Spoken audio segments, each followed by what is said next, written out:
Dear students, so in the last section, I was explaining the evolution of Lindblom's incrementalism as propounded initially, and thereafter the kind of changes introduced in subsequent years, that is from 1970s through 1990s, and in view of changed political what is called political context or a political environment of policy making. So he proposed changes in original ideas, and thereby he made incrementalism more relevant to the present day conditions, and he focused on and he emphasized on what is called basically the bargaining, compromise and consensus. So in order to prevent what is called disputes or quarrels with regard to the policy framing or with regard to the policy implementation. So therefore you will find there is a evolution in his original idea, and through 70s and through 90s, and today even 90s also he brought out the fact that in the contemporary policy environment, as policy environment undergone change, radical change, so therefore the policy maker must take into account this the changes that have happened in the policy environment, and accordingly the policy maker go ahead with the policy framing and policy implementation. Now if you look back,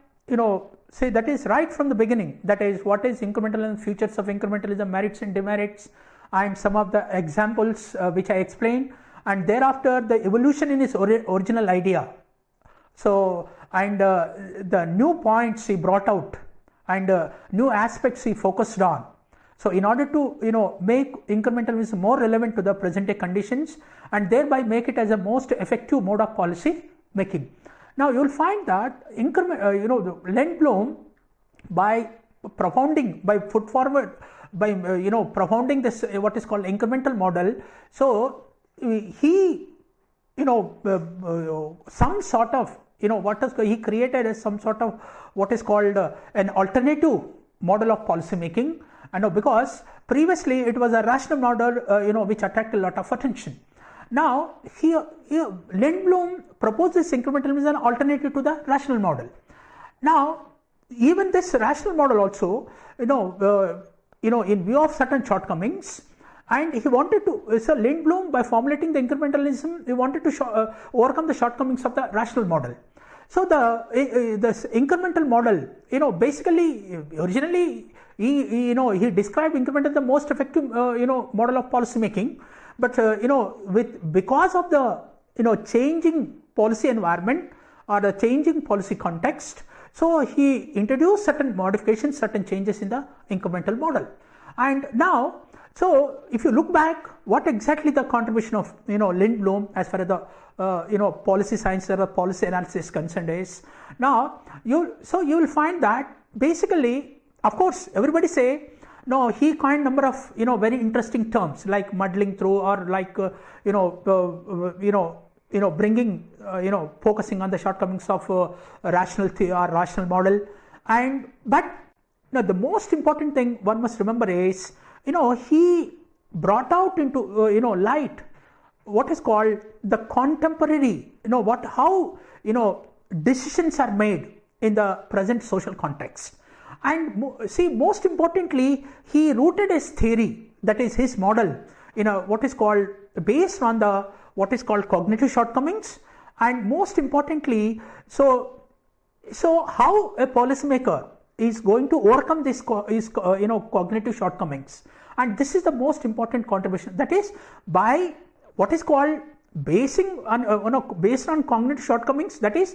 Lindblom through incrementalism, by formulating incrementalism, by popularizing the incrementalism, he threw light on the cognitive shortcomings as far as the policy making is concerned, and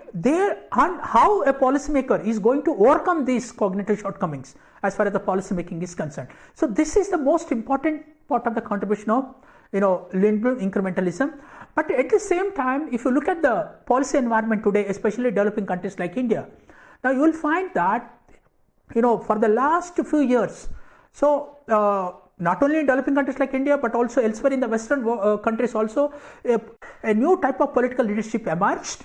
This political leadership, probably we can say does not believe in this what is called incremental changes or incremental policy making. In fact, there are number of instances, not only in the Western world, elsewhere in the developing world also. So the policy maker or those who are running the government, those are at the helm of the public policy making, you will find, see, they are adopting certain, introducing drastic, they are going for a drastic policy changes or modifying the previous policies, or altogether disbanding or withdrawing the past policies and going for a new set of policies. So therefore there is what is called a sort of, there is that means the policymaker today is not afraid of causing disruption in order to make better future, in order to ensure better policies, in order to implement policies more effectively, in order to bring more policies which are relevant to the which address the current problems, socio-economic problems of the societies. So therefore there is a trend you can observe both in the Western world as well as in the developing world, that this incremental, so the policymaker somewhat seems they don't believe in this incremental step-by-step approach and going for a major policy shift or a radical policy shift, and there are many such examples we can say. To sum up, we can say, see the Lindblom, so by proposing incrementalism, he wanted to ensure, preserve stability and maintain status quo in the socio-political system. But at the same time, subsequently, after realizing the shortcomings of the original idea, he introduced certain changes in his original idea and modified in the context of what is called changing policy environment. At the same time, one should be conscious of the fact that the leadership in certain instances, the going for major and radical or policy changes, and without this kind of leadership, seems not afraid of what is called causing disruption, not afraid of taking risk, and not afraid of what is called status quo, not wedded to the what is called status quo. So they are not probably they don't believe in the maintaining the what is called status quo. They want to change the status quo. So therefore, the policy very much going for radical policy shift you can find in different parts of the world, and therefore we can say, so the incrementalism as a model, as an approach, continue to be very popular. One of the popular and very attractive what is called policy model. But at the same time, you will find that if you look at the reality, see the policy maker or the policy framework which you find especially in developing countries, so that continuation of what is called step-by-step approach with regard to the policy making or policy implementation. Okay, so this is what thank you.